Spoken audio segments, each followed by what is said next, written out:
Section 1. You will hear a conversation between two students talking about driving lessons. First, you have some time to look at questions 1 to 10.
Now we shall begin.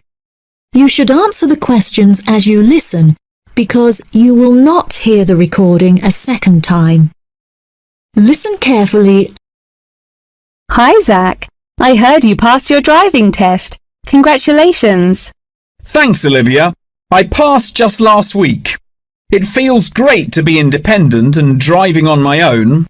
I really want to take driving lessons, but I haven't been able to find a driving school that will give lessons during the weekends, so that I don't have to miss any classes at college.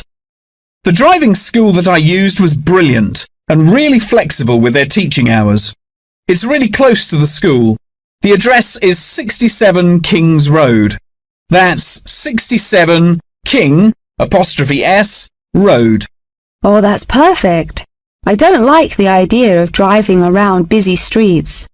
Did your teacher make you drive in urban areas, or did he mainly teach you on roads in the countryside? My teacher said that I had to learn on both in order to become a good and experienced driver. We would start in the city centre and then drive north above the city. He sounds like a good teacher. Would you mind giving me his contact details so I can ask him for lessons? Of course. My mother's friend Daniel Smith referred me to him. His name is Alan Sutcliffe. Could you spell the surname, please? Sutcliffe.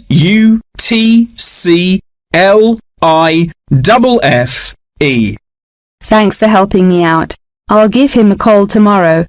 I don't know if I should learn in a manual or automatic car. How do I decide? I wasn't sure which type of car to learn in either. In the end, I chose to learn in a manual car because once you've learned how to drive manually, you can drive automatic as well.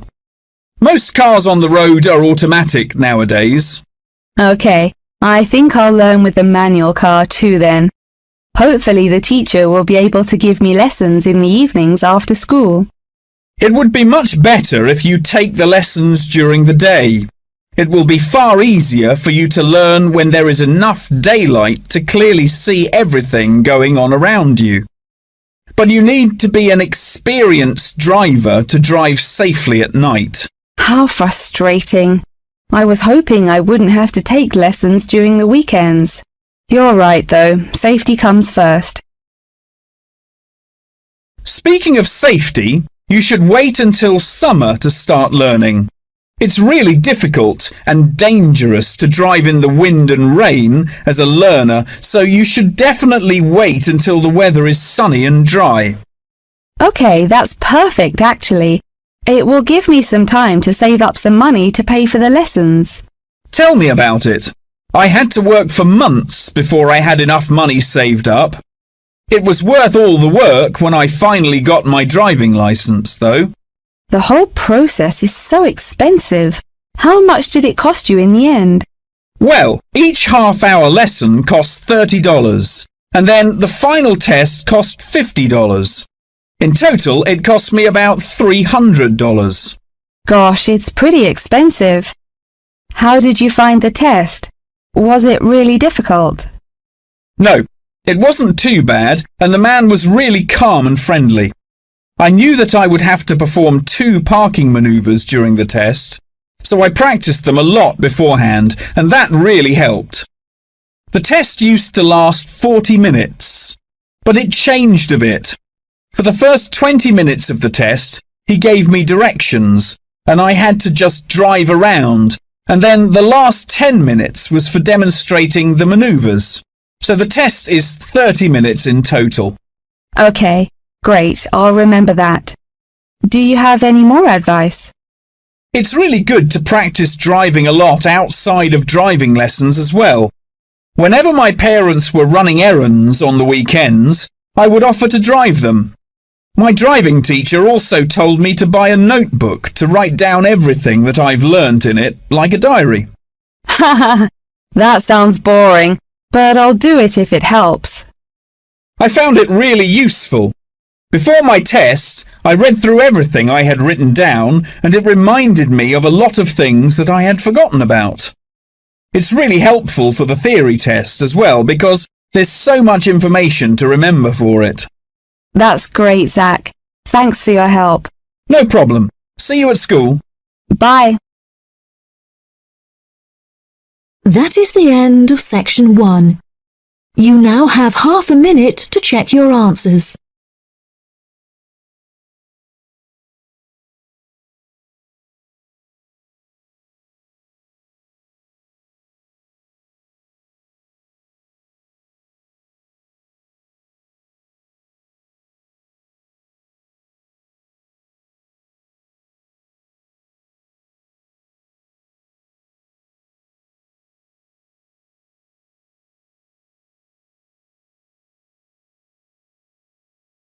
Now turn to section 2.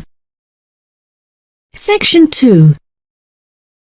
You will hear part of a talk about Mount Rushmore given by a tour guide. First, you have some time to look at questions 11 to 15.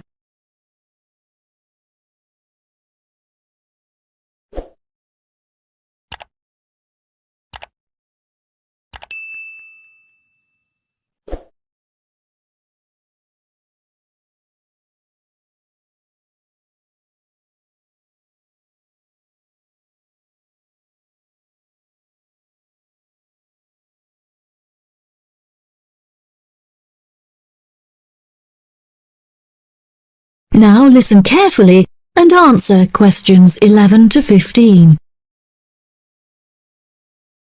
Good morning, everybody, and welcome to Mount Rushmore. To start your visit, I'm just going to give you a brief account of the history of the memorial before letting you roam about on your own. I won't keep you long, okay? Mount Rushmore is South Dakota's top tourist attraction and features the heads of 4 United States presidents: George Washington, Thomas Jefferson, Theodore Roosevelt, and Abraham Lincoln. Each head is 18 meters tall, which is taller than the heights of 11 people combined. The sculptor initially wanted to depict the presidents from head to waist, but due to a lack of funding, the construction had to stop before this vision could be realized. In total, it cost the government $1 million to sculpt the heads at Mount Rushmore. Before the construction of the presidents' heads, the mountain was just bare rock and forest, attracting only a few hikers a year. The new carving at Mount Rushmore has become an iconic symbol of presidential greatness and has appeared in works of fiction and other popular works. The sculpture has also worked perfectly as a way to develop tourism, which was its intended purpose, and now attracts over 2 million people a year. The original plan was to carve the presidents' faces into the granite pillars known as the Needles. However, the sculptor soon realized that these rocks were too eroded and delicate to support such a large sculpture. Instead, he chose to locate the carving at Mount Rushmore due to its grand appearance and brightly lit rock faces that experience maximum exposure to sunlight throughout the day as a result of the southeast orientation. Upon seeing Mount Rushmore, the sculptor declared, "America will march along that skyline." The name of Mount Rushmore also has an interesting history. The location was originally known as the Six Grandfathers. However, during an expedition in 1885, the mountain was renamed after Charles E. Rushmore, a prominent New York lawyer who joked that his annual treks to the mountain had earned him the right to have it named after him. 40 years after the mountain was renamed, Charles E. Rushmore donated $5,000 towards the sculpting of the president's heads, the largest single contribution. In 1927, the construction works started and 7 years later was complete with no fatalities. So that's the history for you. If you'd like any more information, please feel free to ask me questions, or you can soak up the information from our fantastic guidebook. Before you hear the rest of the talk, you have some time to look at questions 16 to 20.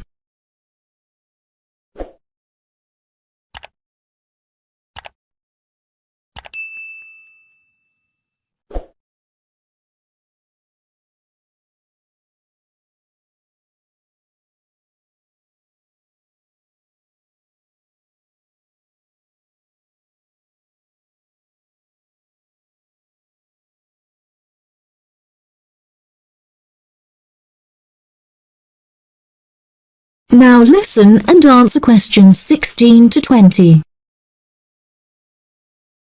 Now I'm going to give you a plan of the site, and I'd just like to point out where everything is so that you can explore everything for yourself. We're currently standing at the entrance, which is marked with the arrow on the map. If you follow the trail up to our left, you will find the information centre. There's a great photo booth there where you can have your photograph taken with Mount Rushmore in the background for a fee of only $10. What a great souvenir! In front of us is the refreshment centre, where you can help yourselves to coffee, locally grown tea, and a delicious selection of cold drinks and biscuits. Be sure to stay hydrated as it can get really hot up here. To our right, not far up the trail, is the gift shop. Here we sell copies of the guidebook, and it's also the perfect place to pick up some small souvenirs for yourself, your family and friends. Now, further up the trail, behind the gift shop, is a big stone building with a workshop. This is where all of our souvenirs are made by hand, which you can purchase in the gift shop, like I said before. Some are even carved from pieces of rock taken from Mount Rushmore itself. If you carry on walking up the trail past the workshop, you'll find our state-of-the-art visitor centre, where you can find maps of the walking trails here at Mount Rushmore. Now for the real treat. After you have walked past the visitor centre, you can follow the trail up to the left, which will take you to our wooden shelter. From here, you will have the best view of Mount Rushmore that there is, an experience not be forgotten. Right, if anyone wants a guided tour, then I'm starting at the information centre. If you'd like to follow me, this way please. That is the end of section 2. You now have half a minute to check your answers.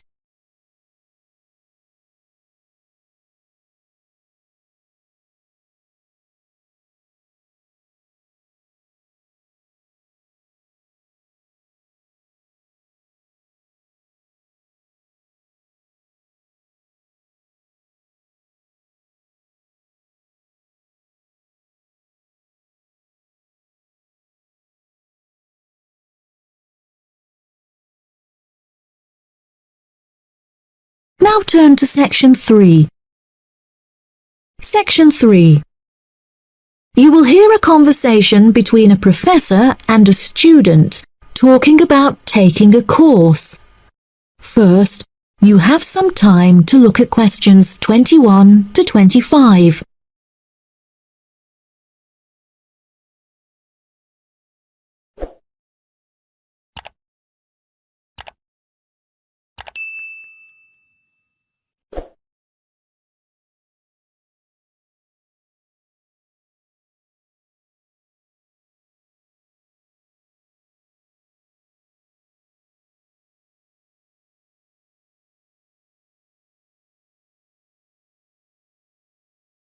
Now listen carefully and answer questions 21 to 25. Excuse me, Dr. Twain. May I speak with you for a minute? Of course, please come in. I'm Charlotte York. I'm considering taking your course in tourism. Right. Well, Charlotte, how can I help you? I have been considering studying tourism. However, it is such an important decision that I would like to seek some advice about it first. Would you mind answering some of my questions? Absolutely. Fire away. Well, I have been discussing courses with my parents, and they are concerned that I will not be able to get a well-paid job with a degree in tourism. The reason that I want to study the course is that I have a great interest in the subject, and I think I would really enjoy it. I believe the only way that I will enjoy my life is if I enjoy my career. Happiness is far more important than money, don't you think? Absolutely. I would much rather be happy and poor rather than rich and miserable. Money cannot buy you happiness. I'm glad you agree. You needn't worry about money, Charlotte. A large part of the tourism course is dedicated to teaching students how to manage finances, a skill that you can apply to your everyday life as well. I would also recommend that you take a sideline course in time management, as this can be incredibly useful in efficiently planning your workload. Efficiency is the key to success. I'll remember that. Now, I have found that some students have natural talents that really help them to succeed in the course. Communication skills, for example, can be very beneficial. Do you have any strengths? Maths was always my favorite subject at school, so I really enjoy solving mathematical problems.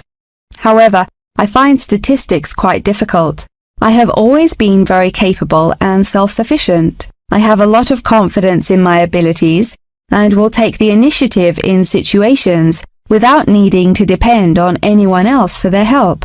That's a really great quality to have and will be particularly useful if you choose to study tourism. That's great.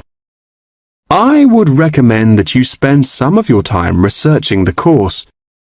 A lot of people who are uneducated on the subject claim that tourism is a shrinking industry and that it will become irrelevant in the future.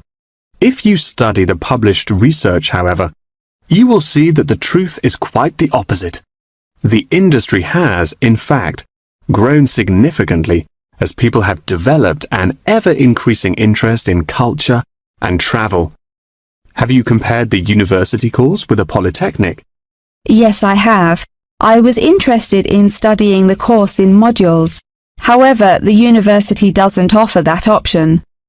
I don't have enough funds to be able to attend an expensive university, so I was relieved to see that the course is quite affordable. I also considered attending a summer school instead of university to save money, and so that I could work during the rest of the year. But I really wanted the university experience. I think that university would suit you well. Before you hear the rest of the conversation, you have some time to look at questions 26 to 30.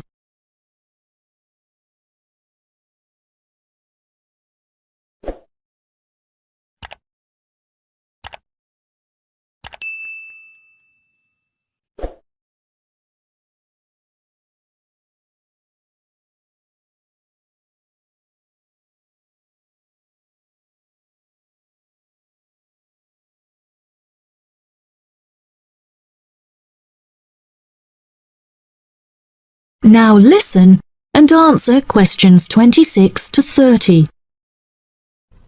Now, what about the courses? Are you interested in any of the other subjects on offer? I have looked at a few. I was interested in travel and business as it sounds similar to tourism. That is really worth learning. However, be aware that it is difficult and will demand a lot of your time. Okay, that's good to know. You might find that Japanese is an interesting course and it will teach you valuable skills in speaking the language. Personally, it's not bad and could be of some help, but not that much. Okay, Japanese. Got that. What about medical care? Well, if you have time, the course will teach you a lot about curing diseases and illnesses, or dealing with injuries outside, although it's not essential. So, okay, if it's useful, I'll take it. If you enjoy using technology and are worried about fulfilling the entry requirements, computing is very relaxed about the skills that applicants must possess. I'm terrible with computers, so I'm not sure that I would enjoy that course. How about public relations? Yes, I would recommend that course.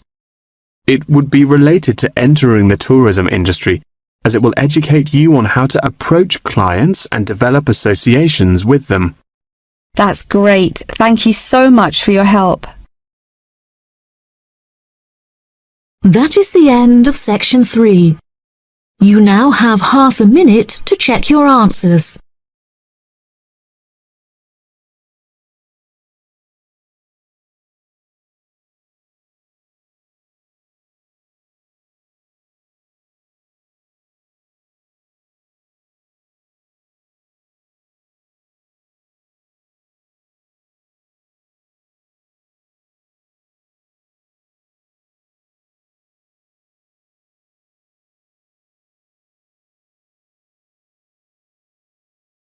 Now turn to section 4.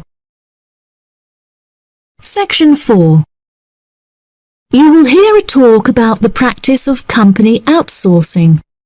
First, you have some time to look at questions 31 to 40.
Now listen carefully and answer questions 31 to 40. Welcome, class, to your very first lecture in this series on business in the modern world, conducted by myself, Dr. Toby Bennett. Today, we will be looking into the practice of company outsourcing, using TCP technologies as a case study. Now, for those of you who are unfamiliar with this practice, I will give you a summative definition. Company outsourcing involves the contracting of various business activities by one company to another. This practice will sometimes occur from a Western company to a party based in a third world country, the rationale being to make significant financial savings on lower international labor rates and to potentially increase quality. Now, our case study for today is TCP Technologies, a party located in India that receives outsourced tasks from Western companies. The manager of TCP Technologies is a man called Manjeet Khanna, who has personally developed a series of aims and philosophies by which the company is expected to operate. He claims that the most important of these philosophies is to create a workplace where each individual member has the opportunity to contribute their opinion to the operations of the company. That is to say, that he found it important to develop a democratic environment. As a means of ensuring quality from every individual at TCP Technologies, a grading system has been developed that encourages an ethos of hard work and recognizes accomplishment. This grading of individuals is based upon a series of factors such as turnover, hours worked, and efficiency. Every month, Khanna publishes the grades on an internal website, where staff can access not only their own grades, but also compare it to others. A spirit of playful competitiveness has developed through this method, which has resulted in increased efficiency and turnover across the company. Kana also saw it as essential to develop a culturally diverse group of employees as a means of presenting a multifaceted image that would appeal to a host of potential employees from across the globe. This cultural openness has not only increased the quantity of incoming contracted opportunities by 7%, but has also benefited the company itself significantly. A level of transparency now exists that had not before been apparent.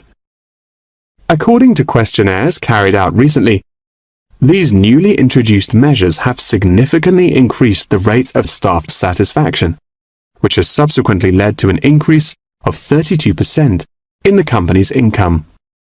These figures are truly admirable and serve as a testament to the measures that Kana has introduced to the workplace at TCP Technologies. In a recent interview published by The Economist, he declared, "The figures speak for themselves.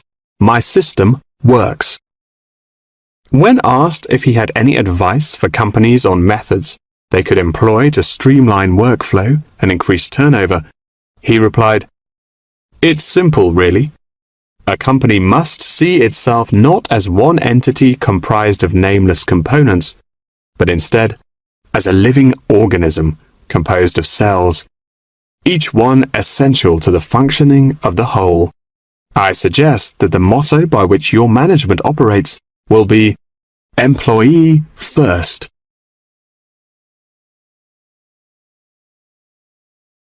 Many benefits have been reaped from the aforementioned changes in management style, such as a significant decrease in staff turnover.